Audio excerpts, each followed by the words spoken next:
সম্মানিত ভিউয়ার্স, আসসালামু আলাইকুম। আশা করি আপনারা সকলেই অনেক বেশি ভালো আছেন। আজকের ভিডিওর যে আলোচ্য বিষয় সেটি নিশ্চয়ই থাম্বনেল দেখেই বুঝতে পেরেছেন যে প্রাথমিক শিক্ষক নিয়োগের তৃতীয় ধাপের যে পরীক্ষাটি অনুষ্ঠিত হলো সেটির আসলে কাট মার্কস কত হবে এই বিষয়ে অনেকে জানতে চাচ্ছেন। তো সার্বিক বিষয়গুলো নিয়েই কথা বলবো। তার আগে ছোট্ট একটি রিকোয়েস্ট, সেটি হচ্ছে আপনি যদি এই ভিডিওতে আমার চ্যানেলে প্রথম হয়ে থাকেন অবশ্যই আমার চ্যানেলটি সাবস্ক্রাইব করে পাশে থাকা বেল আইকনটি বাজিয়ে দেবেন যাতে করে এরকম সুন্দর সুন্দর ভিডিওগুলো প্রথমেই পৌঁছে যায় আপনার কাছে। দেখুন, প্রাথমিক শিক্ষক নিয়োগের তৃতীয় ধাপের যে কাট মার্কস সেটি কত হবে এটিকে বুঝতে হলে দ্বিতীয় ধাপ এবং প্রথম ধাপের প্রশ্নপত্রের তুলনায় তৃতীয় ধাপের প্রশ্নপত্রটি আসলে কেমন হলো, সহজ নাকি কঠিন, এই বিষয়ে আগে আমাদেরকে বুঝতে হবে। তো যাই হোক, তৃতীয় ধাপের যে প্রশ্ন সেইখানে অ্যানালাইসিস করে যে বিষয়টি অনেকেই বলছেন যে ম্যাক্সিমাম প্রশ্নপত্র কিন্তু সেইখানে রিপিট ছিল। ঠিক আছে, অর্থাৎ 58 থেকে 60, 62 বা 65 এরকম প্রশ্ন কিন্তু সেখানে রিপিট ছিল। 10 থেকে 12 বা 15টি প্রশ্ন কিন্তু সেইখানে কি ছিল, তুলনামূলকভাবে কঠিন ছিল। তার মানে এই নয় যে প্রাথমিক শিক্ষক নিয়োগের তৃতীয় ধাপের যে প্রশ্ন সেই প্রশ্নপত্রটি অনেক সহজ হয়েছে, বিষয়টি কিন্তু এরকম নয়। আপাত দৃষ্টিতে বাহির থেকে কিন্তু এই বিষয়টি মনে হয় যে প্রশ্নপত্রটি হয়তো দ্বিতীয় ধাপের তুলনায় অনেকটা সহজ হয়েছে। ঠিক আছে, কিন্তু যারা পরীক্ষায় অংশগ্রহণ করেছেন তারাই কিন্তু বিষয়টি বুঝতে পারবেন যে প্রশ্ন সকল পর্যায়ের প্রশ্নই কিন্তু স্ট্যান্ডার্ড মানেরই করা হয়। ঠিক আছে, আচ্ছা, তাহলে এইখান থেকে আমরা মূল আলোচনায় চলে যাব যে কাট মার্কস কত হতে পারে। যেহেতু 58 থেকে 60, 62টি প্রশ্ন মোটামুটি রিপিট ছিল, তো সেইখানে আপনারা যারা পরীক্ষায় অংশগ্রহণ করেছেন অর্থাৎ ঢাকা এবং চট্টগ্রাম বিভাগ, এইখানে যারা 55 প্লাস মার্কস পাবেন, এটি হচ্ছে ছেলেদের ক্ষেত্রে। ঠিক আছে, ছেলেদের ক্ষেত্রে যারা 55 প্লাস মার্কস পাবেন তারা কিন্তু ভাইভার জন্য অবশ্যই আপনারা ডাক পাবেন। ঠিক আছে, তৃতীয় ধাপের যে প্রশ্নপত্র সেখানে 55 প্লাস মার্কস মানে কিন্তু যথেষ্ট নম্বর, অর্থাৎ যারা 55 প্লাস মার্কস পাবেন তারা কিন্তু ভাইভার জন্য অলরেডি আপনারা আপনাদের প্রস্তুতিটি নিতে থাকুন। আর মেয়ে প্রার্থীর ক্ষেত্রে মোটামুটি 52 প্লাস, ঠিক আছে, বা এক্ষেত্রে 50 প্লাসও হইতে পারে। আচ্ছা, এখন আপনাদের মনে প্রশ্ন হতে পারে যে ছেলে এবং মেয়েদের ক্ষেত্রে যেহেতু 55 প্লাস এবং 50 প্লাস বলা হলো, সেক্ষেত্রে ছেলে এবং মেয়েদের কাট মার্কস কি আলাদা হয়? হ্যাঁ, ছেলে এবং মেয়েদের কাট মার্কসের ক্ষেত্রে অবশ্যই কিছুটা পার্থক্য কিন্তু থাকে। ঠিক আছে, অনেকেই বলবেন যে কি প্রিলিমিনারি পরীক্ষায় ছেলে এবং মেয়ে প্রার্থীদেরকে আলাদা করে দেখার কোনো সুযোগ নেই, অর্থাৎ কোটার যে বিষয়টি রয়েছে এই কোটা অ্যাপ্লাই হয় কোথায়? ভাইভাতে বা ফাইনাল পরীক্ষাতে। ঠিক আছে, ভাইভা বা চূড়ান্ত ফলাফলে। ঠিক আছে, কিন্তু প্রিলিমিনারি পরীক্ষায়ও ছেলে এবং মেয়েদের কাট মার্কসের ক্ষেত্রে কিছুটা ব্যবধান হয়।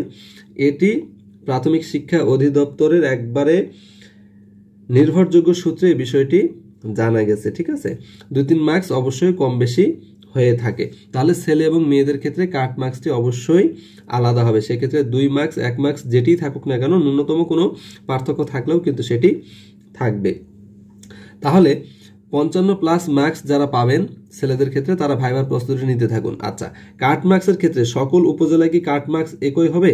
জি না, সকল উপজেলায় কাট মার্কস একই হবে না। ঠিক আছে, কাট মার্কস একই না। কাট মার্কস বেশ কিছু বিষয়ের উপরে নির্ভর করে। এর মধ্যে অন্যতম একটি গুরুত্বপূর্ণ বিষয় হচ্ছে যে শিক্ষার হার, অর্থাৎ প্রত্যেকটি উপজেলার আলাদা আলাদা শিক্ষার হার রয়েছে, অর্থাৎ আপনার উপজেলাতে শিক্ষার হার কেমন এই বিষয়টির উপরে কিন্তু কাট মার্কস নির্ভর করে। এবং দ্বিতীয় যে একটি বিষয় রয়েছে সেটি হচ্ছে যে আপনার উপজেলাতে শূন্য পদের সংখ্যা কত, আপনার উপজেলাতে শূন্য পদের সংখ্যা কত। ঠিক আছে, আপনার উপজেলাতে শূন্য পদের ভিত্তিতে কিন্তু প্রার্থীগুলোকে পর্যায়ক্রমে টিকানো হয়। এজন্য পদ সংখ্যা অত্যন্ত গুরুত্বপূর্ণ একটি ব্যাপার। দেখা গেল যে উপজেলাতে 20টি শূন্য পদ রয়েছে সেই উপজেলাতে কাট মার্কস হয়তো 58 হবে, আর যে উপজেলাতে শূন্য পদের সংখ্যা 30 রয়েছে সেই উপজেলাতে কাট মার্কস হয়তো 56 প্লাস হবে। ঠিক আছে, তো এজন্য পদ সংখ্যার উপরে নির্ভর করে কিন্তু কাট মার্কস কম বেশি হয়ে থাকে। তবে জেনারেলি বলা হচ্ছে যে 55 প্লাস মার্কস যারা পাবেন তাদের জন্য কিন্তু ভাইভা অনেকটাই নিশ্চিত বলে মনে করা হচ্ছে তৃতীয় ধাপের ক্ষেত্রে। আর যারা 60 প্লাস মার্কস পাবেন, ঠিক আছে, 60 প্লাস মার্কস সেটি পুরুষ প্রার্থীর ক্ষেত্রেই বলছি, যারা 60 প্লাস মার্কস পাবেন তাদের চাকরিটি কিন্তু অনেকাংশেই নিশ্চিত বলে মনে করা হচ্ছে। ঠিক আছে, তাদের চাকরিটি নিশ্চিত। আচ্ছা, এখন কথা হচ্ছে যে কতজন নিয়োগ পাবে। আচ্ছা, প্রথম ধাপে আপনারা দেখেছেন যে 2400 অর্থাৎ 2497 জনকে চূড়ান্তভাবে কি মনোনীত করা হয়েছে চাকরিতে যোগদানের জন্য, এবং দ্বিতীয় ধাপে 20,000 প্লাস প্রার্থীকে ভাইবা পরীক্ষায় অংশগ্রহণের জন্য মনোনীত করা হয়েছে। তাহলে তৃতীয় ধাপেও 20,000 প্লাস অর্থাৎ 21,000 অথবা 22,000, ঠিক আছে, 21,000 অথবা 22,000 প্রার্থীকে কিন্তু টিকানো হবে। তাহলে এইখান থেকে চূড়ান্তভাবে কতজনকে মনোনীত করা হবে? এখান থেকে চূড়ান্তভাবে আপনারা 4,500, 4500 থেকে 5,000, ঠিক আছে, 4,500 থেকে 5,000 প্রার্থী কিন্তু চূড়ান্তভাবে এইখান থেকে নিয়োগ পাবেন। আচ্ছা, আরও একটি সর্বশেষ যে প্রশ্ন, কম নম্বরেই কেন চাকরি হবে? কম নম্বরে চাকরিটি এজন্য হবে তৃতীয় ধাপের ক্ষেত্রে যে এইখানে পদ সংখ্যা কিন্তু অনেক বেশি রয়েছে।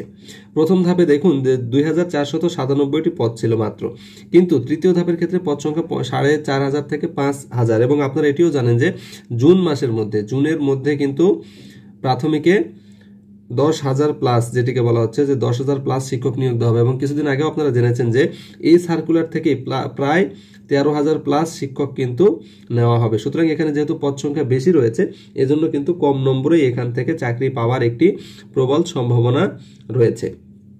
তাহলে সার্বিক বিষয়গুলো আপনারা এখান থেকে জানতে পারলেন। ভিডিওটি যদি ভালো লেগে থাকে অবশ্যই আমার ভিডিওটি লাইক দিবেন, ভিডিওটি শেয়ার করে আমাদের সাথে থাকবেন। আর এখনও যদি আপনি আমাদের চ্যানেলটি সাবস্ক্রাইব না করে থাকেন, দয়া করে চ্যানেলটি সাবস্ক্রাইব করে আমাদের সাথে থাকবেন। আর আপনারা আমাদের চ্যানেল থেকে প্রাথমিক শিক্ষক নিয়োগ এবং শিক্ষক নিবন্ধন সংক্রান্ত সকল ধরনের আপডেট তথ্যগুলো পেয়ে যাবেন। আর আপনাদের জানবার যদি কোনো প্রশ্ন থাকে অবশ্যই সেটি আমাকে কমেন্ট সেকশনে জানাবেন, আমি যথোপযুক্ত উত্তর দিয়ে আপনাদেরকে সহযোগিতা করার চেষ্টা করব।